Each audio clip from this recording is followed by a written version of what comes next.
Chapter 30. The Master in Various Moods. Thursday, October 2, 1884. Sri Ramakrishna was sitting in his room at Dakshineshwar. Latu, Ramlal, Horish and Hasra were living with him at the temple garden. Baburam spent a day or two with him now and then. Monilal Mullik, Priyo Mukherjee and his relative Hori, a bearded Brahmo devotee from Shibpur, and several Marwari devotees from Calcutta were in the master's room. Monilal was an old member of the Brahmo Samaj. Master to Monilal and the others. It is wise to salute a person mentally. What need is there of touching his feet? Mental salutation doesn't embarrass anybody.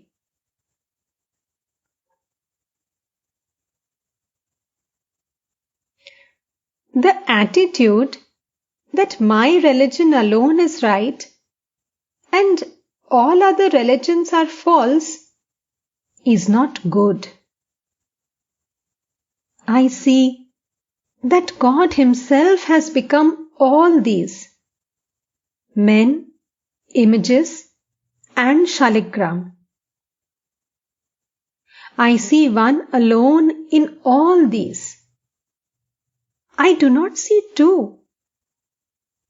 I see only one. Many people think that their opinion alone is right, and others' opinions are wrong. That they alone have won and others have lost. But a person who has gone forward may be detained by some slight obstacle, and someone who has been lagging behind may then steal a march on him. In the game of Golok Dham, one may advance a great deal, but still, somehow one's peace may fail to reach the goal. Triumph or defeat is in the hands of God. We cannot understand His ways. You must have noticed that the green coconut remains high in the tree and is exposed to the sun. But still, its milk is cool. On the other hand, the pani phal remains in the water, but when eaten, it heats the body. Footnote: Pani phal, a kind of aquatic fruit. Footnote ends. Look at the body of man. The head is the root, and it is at the top. Monilal: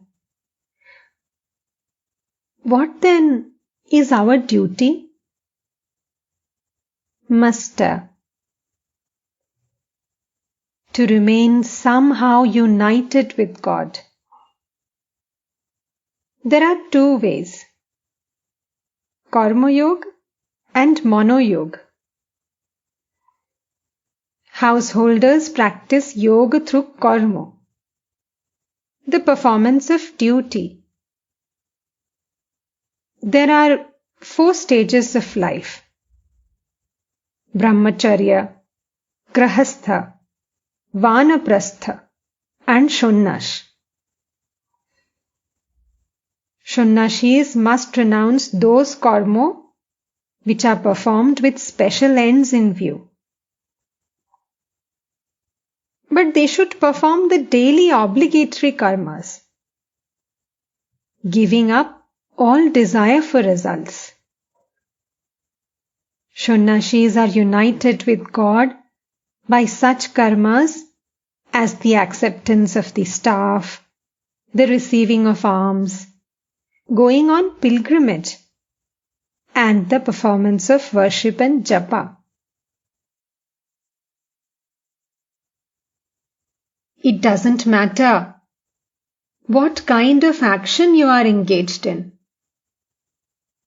You can be united with God through any action, provided that, performing it, you give up all desire for its result. There is the other path, mono-yoga. A yogi practicing this discipline doesn't show any outward sign. He is inwardly united with God. Take Jadabharata and Shukdev for instance. There are many other yogis of this class, but these two are well known. They shave neither hair nor beard.